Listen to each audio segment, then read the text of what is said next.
नमस्कार बच्चों। आज हम कक्षा 4 के हिंदी विषय में अध्याय 9 सर्कस के बारे में पढ़ेंगे। ठीक है, ये सर्कस आप सबको सर्कस से पता हो गया होगा कि जहाँ पे बहुत सारे मनोरंजक चीज़ें होती हैं, मनोरंजन के साधन होते हैं। ठीक है, जिनको देख के हमारा दिमाग जो है एकदम से तरोताज़ा हो जाता है। हम उस सर्कस के बारे में बात कर रहे हैं। ठीक, तो इस अध्याय में जो है लक्ष्य और अभी नामक दो बच्चे थे। ठीक है, लक्ष्य जो है वो अभी से पूछता है कि आपने सर्कस में क्या क्या देखा। तो अभी एक एक करके सर्कस का वर्णन करता है। ठीक है, इस वर्णन को लेखक ने बहुत ही अच्छे से चित्रण किया है इस अध्याय में। ठीक है, इस अध्याय का उद्देश्य ये है, इस अध्याय की शिक्षा ये है। ठीक है, इस अध्याय की शिक्षा ये है कि मनोरंजन हमारे जीवन में बहुत जरूरी है। क्यों जरूरी है? क्योंकि मनोरंजन मन को प्रसन्न रखता है। हम अपने दिनचर्या में इतने व्यस्त रहते हैं कि हमें अपने आप को खुश करने का, अपने आप को प्रसन्न करने का समय नहीं मिल पाता और इस वजह से हम डिप्रेशन में बढ़ते चले जाते हैं। इसीलिए हमको अपने आप को भी रिलैक्स करना है, अपने आप को भी प्रसन्न रखना है। ठीक है, अपने आप को तरोताज़ा करना है ताकि हम आगे आने वाली चुनौतियों का अच्छे से सामना कर सकें। आपके स्क्रीन बोर्ड पर यह अध्याय चलता रहेगा और हमारी आवाज़ आप तक पहुँचती रहेगी। ठीक है, आप इस अध्याय को कम से कम 3 बार पढ़िएगा और जो शब्दार्थ दिए गए हैं इनको याद कर लीजिएगा। प्यारे बच्चों, अब आइए हम अपने अध्याय 9 सर्कस पढ़ते हैं। जैसा कि हमने अभी आपको बताया कि इस अध्याय में लेखक जो है दो बच्चों लक्ष्य और अवि के बीच सर्कस के विषय में, सर्कस के बारे में बातचीत जो होती है उसी को यहाँ पर दिखाया गया है। ठीक है, आइए अब हम लक्ष्य और अवि के बीच जो बात हुई है सर्कस को लेकर उसको हम पढ़ते हैं। सबसे पहले लक्ष्य बोल रहा है अवि से, अवि मुझे पता चला कि कल तुम सर्कस देखने गए थे, वहाँ तुमने क्या क्या देखा, ज़रा मुझे भी तो बताओ। लक्ष्य पूछ रहा है अवि से कि कल भाई आप सर्कस देखने गए थे, वहाँ क्या क्या देखा, मुझको ज़रा बताओ। फिर अवि उत्तर देता हुआ कह रहा है कि मित्र, कल मैं अपने माता पिता के साथ जंबो सर्कस देखने गया था। यह सर्कस आगरा के विशाल मैदान में लगा था।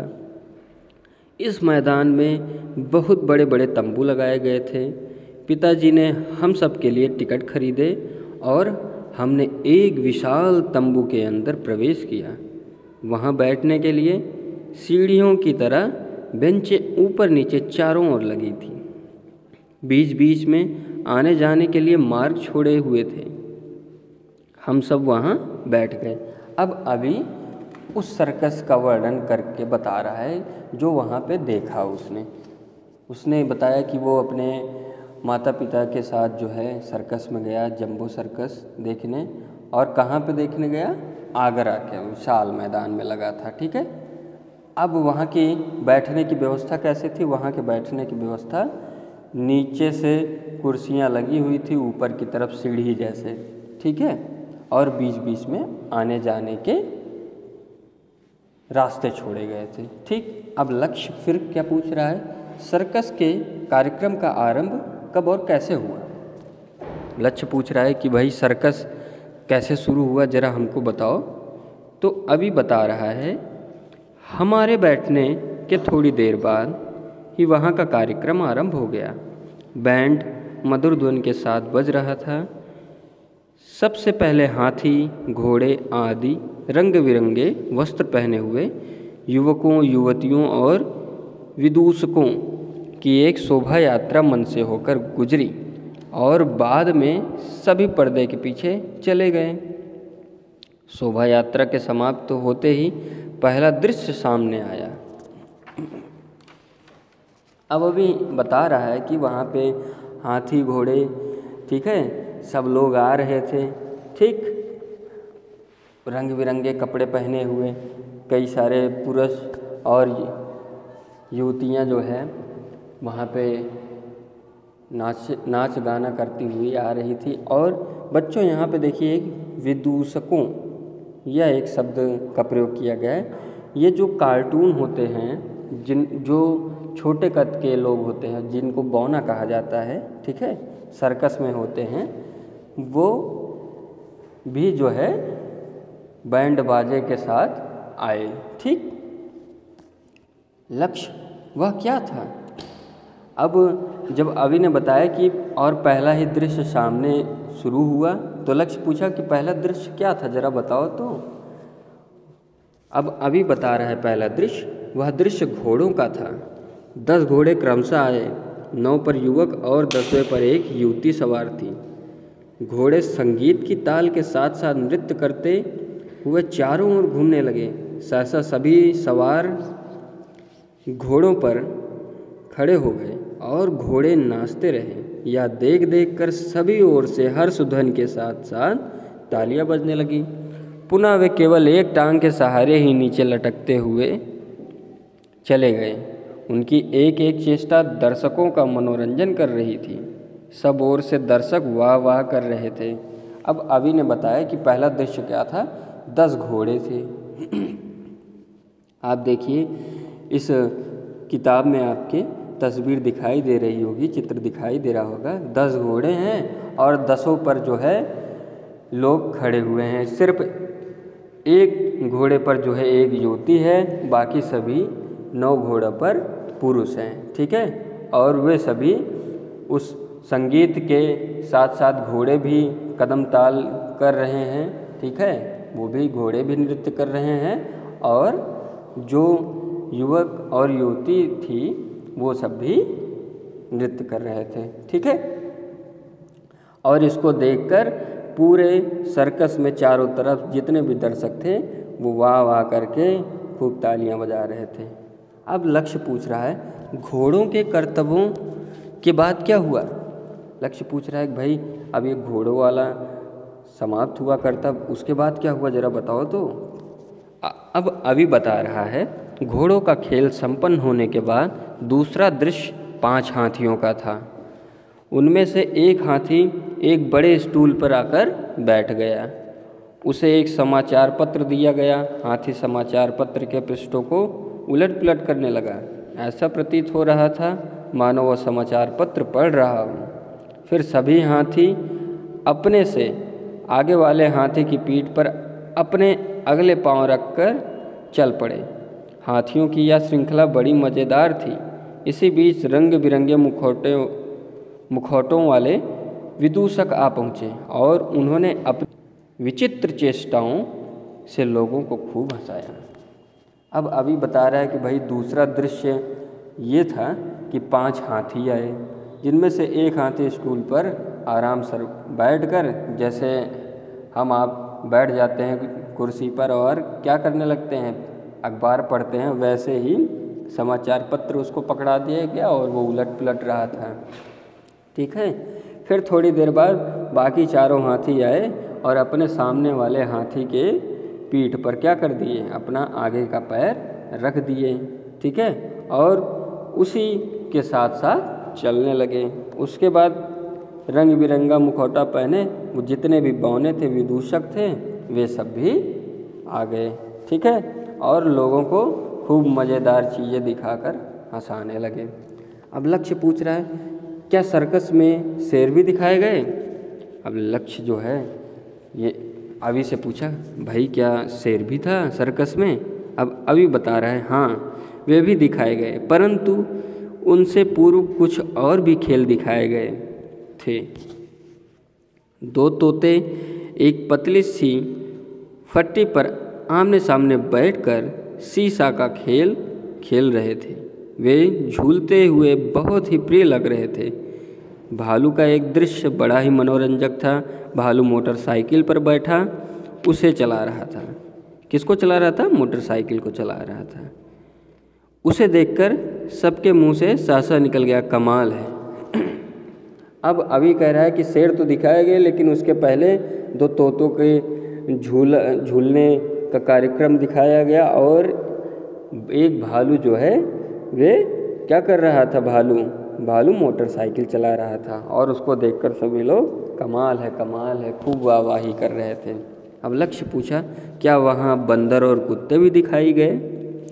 अभी कहता है, कुत्तों और बंदरों ने भी अपने अपने करतब दिखाए और तब शेरों की बारी आई।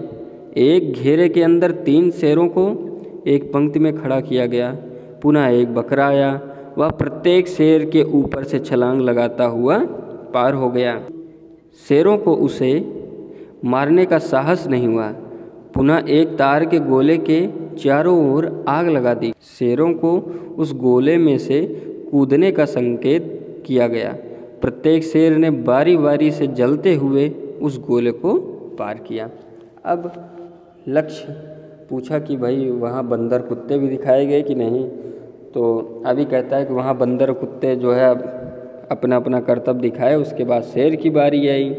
अब 3 शेर जो है उस सर्कस में आए और उन तीनों शेरों के ऊपर एक बकरा छलांग लगाता हुआ उनको पार कर गया। ठीक है, और फिर आग लगा एक गोला आया, उसमें से शेरों को कूदना था। ठीक है, अब लक्ष्य पूछ रहा है, क्या तुमने मौत के कुएं का दृश्य नहीं देखा? बच्चों, मौत का कुआं क्या होता है जानते हैं आप लोग? एक बड़ा सा लकड़ी का कुआं बनाया जाता है, उसी के अंदर कार और मोटरसाइकिल चलाई जाती है, उसी को लोग मौत का कुआं कहते हैं। ठीक है, अब अभी कहता है, हाँ लक्ष्य, देखा था। एक युवक मोटरसाइकिल पर चढ़कर आया।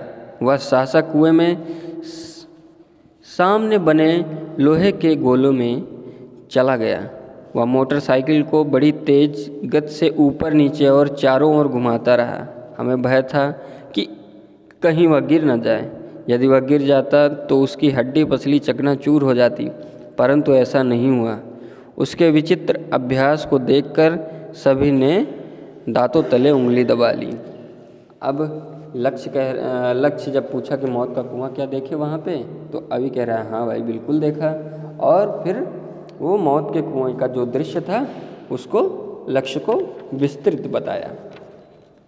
अब लक्ष्य पूछता है, तुम्हारी बातें सुनने में मुझे आनंद आ रहा है, आगे बताओ क्या हुआ? लक्ष्य कह रहा है, भाई बहुत अच्छा लग रहा है, तुम जो जो बता रहे हो, एक एक बात बता रहे हो वहाँ की, ऐसा लग रहा है कि मेरे सामने ही सर्कस चल रहा हो। चलो आगे बताओ अब क्या हुआ? अभी कहता है, वैसे तो झूलों से छलांगे लगाना, रस्सी पर चलना, साइकिल के खेल आदि कई अन्य दृश्य भी मैंने देखे। एक जीप का दृश्य बहुत आकर्षक था। जीप का ड्राइवर उसे बड़ी तेज़ी से भगाकर लाया और ऊंचा चढ़ाकर उसे ऐसी छलांग लगवाई कि वह एक गहरा गड्ढा पार कर गई। सभी ओर से तालियों की ध्वनि और वाह वाह का शब्द एक साथ गूंज उठा। अब अभी कह रहा है, भाई वहाँ झूलों से छलांग लगाना, रस्सी पर चलना, साइकिल के करतब दिखाना, ये सब तो बहुत देखे, लेकिन वहाँ पे एक जीप का दृश्य सबसे आकर्षक था। वो क्या था? वो ये था कि खूब तेज़ी से भगा कर जीप लेके आया चालक उस जीप का, और क्या किया, एक गहरा गड्ढा ही पार कर गया। ठीक है, और उसी की ये करतब देखकर सभी लोग, जितने भी दर्शक थे, वो तालियां बजा बजा कर खूब शाबाशी देने लगे। ठीक है, अब लक्ष्य पूछता है, अभी भैया तुम्हारा धन्यवाद कि तुमने मुझे सर्कस के कई दृश्यों का विवरण सुनाया। मैं भी समय मिलने पर सर्कस को अवश्य देखूंगा। अब मैं चलता हूँ, नमस्ते। अभी नमस्ते। अब लक्ष्य कह रहा है कि भैया अभी आप तो पूरा एक एक दृश्य बता दिए, बहुत मज़ा आया इसको सुनकर। अब तो मेरा मन करता है कि जैसे ही समय मिलेगा मैं भी सर्कस देखने जाऊंगा। चलो अब मैं चलता हूँ, हमको देर हो रही है, अब घर भी जाना है। और लक्ष्य जो है अभी से नमस्ते करता है और अभी लक्ष्य से फिर नमस्ते करता है। ठीक है बच्चों, अब ये जो आपने एक सर्कस का दृश्य आपने देखा, ठीक है, सर्कस के बारे में आपने सुना, पढ़ा, इससे हमको शिक्षा क्या मिलती है? भाई हर एक अध्याय की कोई ना कोई शिक्षा होगी, है कि नहीं। तो बच्चों इसकी यह शिक्षा है कि मनोरंजन मन को प्रसन्न रखता है। इसका क्या मतलब हुआ? इसका मतलब ये हुआ कि अगर हम एक ही काम हमेशा करते रहेंगे तो हम उस काम को करते करते ऊब जाएंगे और उस काम को करने में हमारी रुचि नहीं होगी। इसीलिए हमको बीच बीच में मनोरंजन के साधन का भी उपयोग करना चाहिए। सर्कस देख लेना चाहिए, ठीक है, कोई खेल खेल लेना चाहिए, ठीक। और मनोरंजन करने के लिए ही देखिए आजकल टेलीविज़न वगैरह भी चलता है, ठीक है, उसमें भी बहुत सारे फिल्म वगैरह दिखाए जाते हैं। तो ये सब मनोरंजन के साधन हैं। ये मनोरंजन के साधन इसलिए आए हैं हमारे जीवन में क्योंकि हमारे जीवन में एक ही काम करते करते हम लोग ऊब जाते हैं और वो ऊबन दूर करने के लिए मनोरंजन बहुत ही ज़रूरी है। ठीक है बच्चों, अब आप लोग शब्दार्थ याद कर लीजिएगा इस अध्याय का, ठीक है। और प्रतिदिन हिंदी हो या अंग्रेजी विषय हो, आप लोग अपनी लिखावट को सुधारने के लिए एक पेज ज़रूर लिखा करिए अपने किताब से। धन्यवाद।